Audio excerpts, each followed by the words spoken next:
Bismillahirrahmanirrahim. Assalamualaikum warahmatullahi wabarakatuh. Perkenalkan, nama saya Samsidar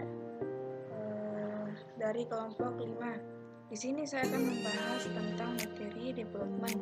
Adapun nama kelompok Samsidar, Sahrul Ilham Maripadang, Elvin Pagalla, Nuruddin Adela.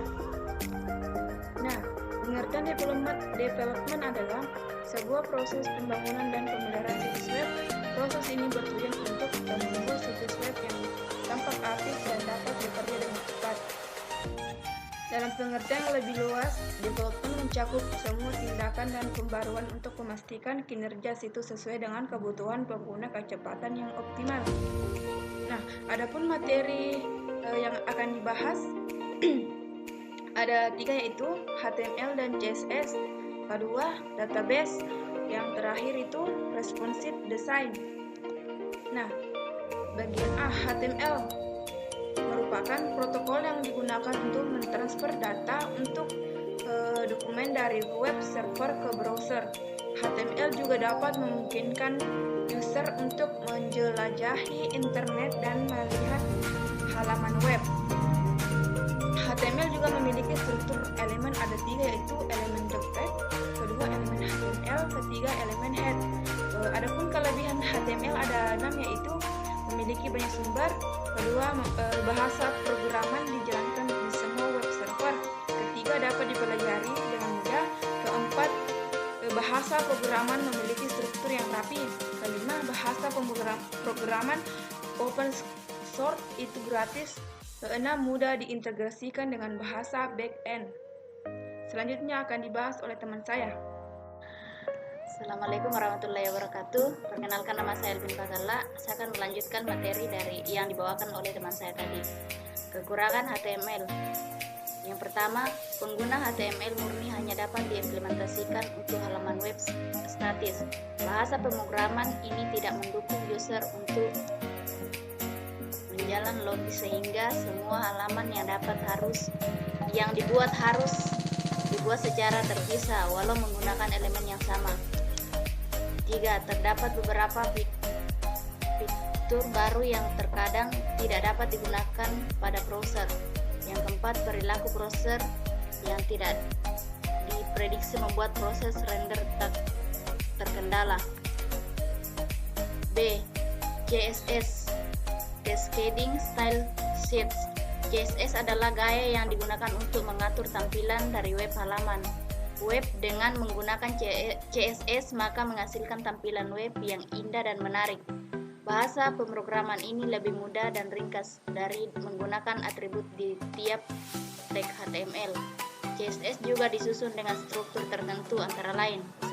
Selector dan declaration adalah perintah CSS. Selector bekerja untuk memberi tahu browser web bahwa elemen mana aturan CSS akan diterapkan.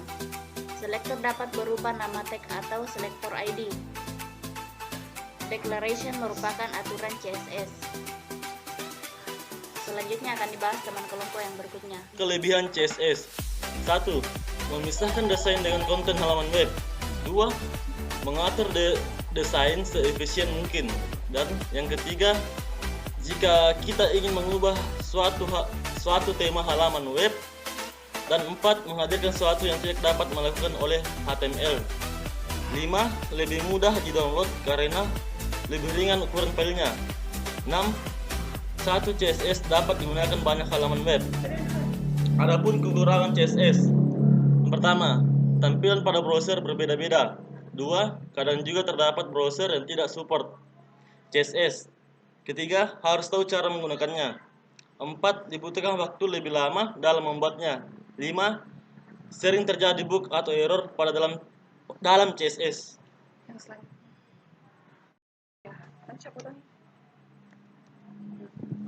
Baik, di sini saya akan melanjutkan materi dari teman saya. Perkenalkan, nama saya Ilham Maripadang, NIM 180 44149. Database merupakan suatu komponen yang cukup penting dalam sistem informasi, sebab database merupakan wadah untuk menyediakan berbagai informasi bagi para pengguna.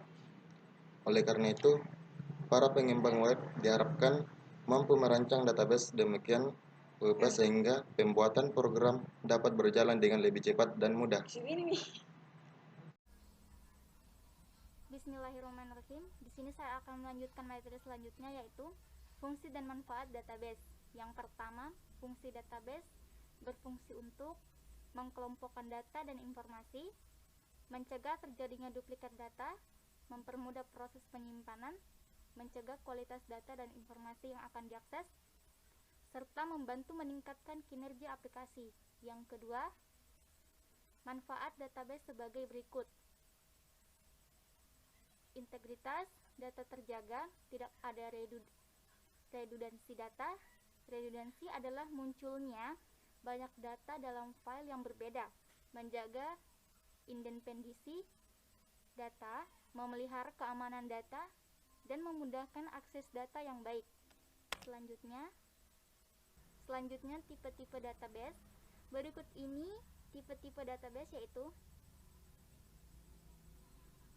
analytical database atau database analitik, operational database atau basis data operasional, end user databases, databases pengurus akhir, real-time database, basis data dalam waktu yang nyata, dokumen operated database, basis data berorientasi dokumen.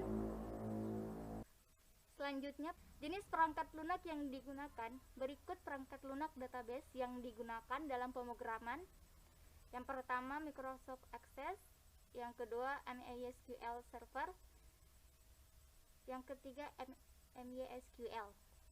Sekian dan terima kasih. Selanjutnya yaitu responsive design. Responsive web design atau desain web responsif adalah sebuah teknik atau metode bagi web designer untuk membuat suatu layout website yang dapat menyesuaikan dengan ukuran layar yang berbeda. Misalnya ketika Anda mengakses blog ini dengan perangkat PC atau HP ataupun tablet yang berbeda, Anda akan melihat tampilan berbeda karena menyesuaikan dengan layar. Adapun kelebihan dan kekurangan responsive web design. Yang pertama, kelebihan responsive web design: menghemat uang, menghemat waktu, membantu SEO web, memungkinkan websitemu tampil lebih baik, memungkinkan pelanggan menemukan informasi lebih mudah. Adapun kekurangan responsive web design yaitu akses lambat, bisa memperpanjang waktu pengembangan dan biaya di muka. Konten harus sama-sama tersedia di platform dan sistem operasi. Demikianlah akhir dari presentasi kami. Kurang dan lebihnya mohon maaf. Saya akhiri dengan ucapan wassalamualaikum warahmatullahi wabarakatuh.